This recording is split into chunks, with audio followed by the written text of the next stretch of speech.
Singaporeans can be considered fortunate. Objectively, our society does take care of our needs at every stage of life, from birth to death.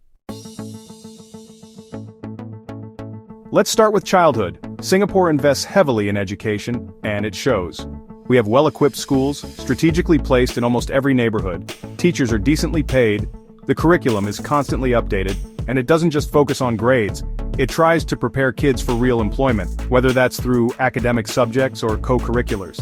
And if you're not a straight A student, there are safety nets, polytechnic paths, vocational training. Almost no one truly drops out. Even mental health and stress management are slowly becoming part of the system. It's a finely tuned machine, designed to waste as little potential as possible. Because when you're a country with almost no natural resources, your people are the resource. Then comes adulthood. Once educated, the average Singaporean enters the workforce. At this stage, you generate value in two ways, through your job and through your spending. The system gives you stability in return. Affordable housing, where you can start a family. Clean and safe public spaces. Accessible public transport. There's even some degree of political engagement.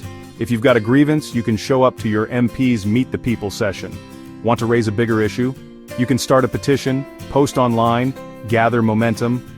The repeal of 377A, Singapore's anti-gay law, happened this way.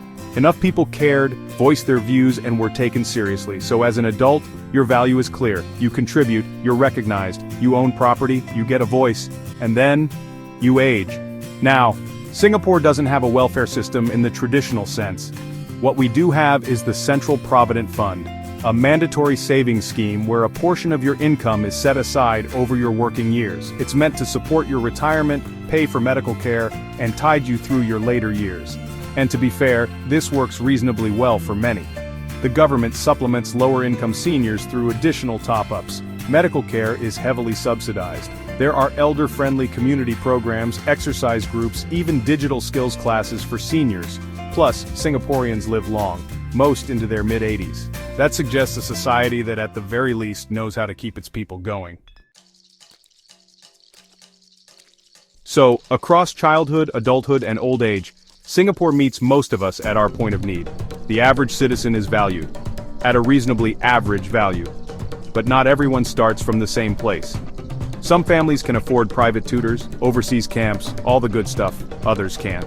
Some children grow up in homes filled with books and quiet study time.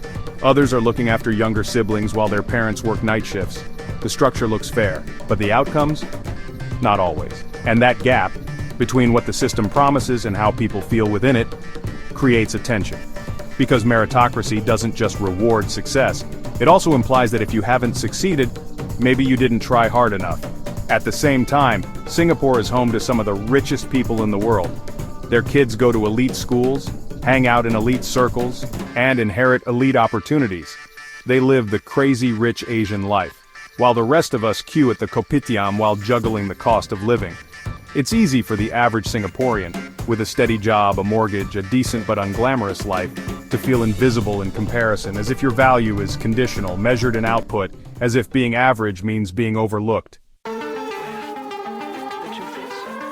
And what about those who fall through the cracks? The elderly who don't have enough CPF, those without family, the ones in poor health worn down from decades of low-wage work. They're still here. But in a system that sees value in terms of contribution, when you can't contribute anymore, where does that leave you? Let's be real. Not everyone in Singapore is equally valued, and that's partly by design. Because in this country, your value isn't inherent. It's not based on who you are, it's based on what you can do, on what you offer. Singapore gives you the tools, sure, but what you build with them, that's on you. And if you can't or don't or fall behind, the system keeps moving, clean, orderly, meritocratic. So, are Singaporeans valued as we age? Yes, but not always equally, and not always kindly. Here, value is earned, not owed.